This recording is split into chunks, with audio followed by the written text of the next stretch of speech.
Hi, I'm Chris with Ohio Junk Force, and today I just want to take 1 minute to talk about how to avoid junk removal price bait and switch techniques that are happening in Cleveland and Akron.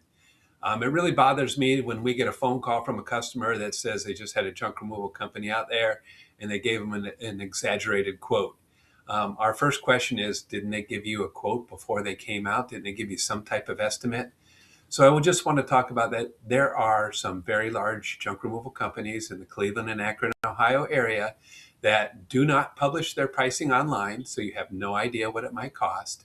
And when you call them, they will do everything in their power not to give you an estimate over the phone. Now, they've done thousands and thousands and thousands of jobs. They can give you an estimate on the phone.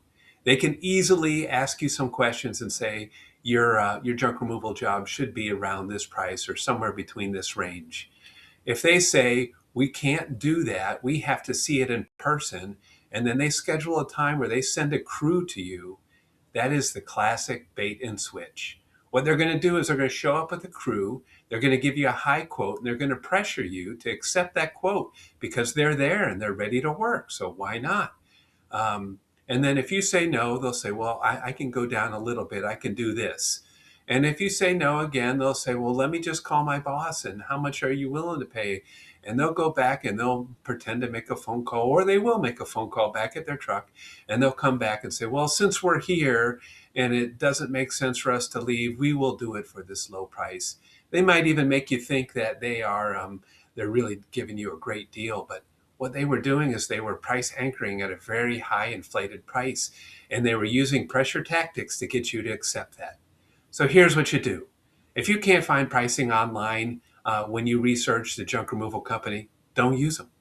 But if you do want to use them and you call them and they can't walk you through a good estimate on the phone, warning signals, danger, Will Robinson, hang up and call somebody else. There are a lot of very good, reputable junk removal companies in the Cleveland and Akron, Ohio area. Use one of them. You can always use us at Ohio Junk Force. We have our pricing page. You can go there and you can get an estimate of your junk removal in under 60 seconds without talking to anybody. So whatever you're doing, good luck to you. Hope you have a great day. Thank you.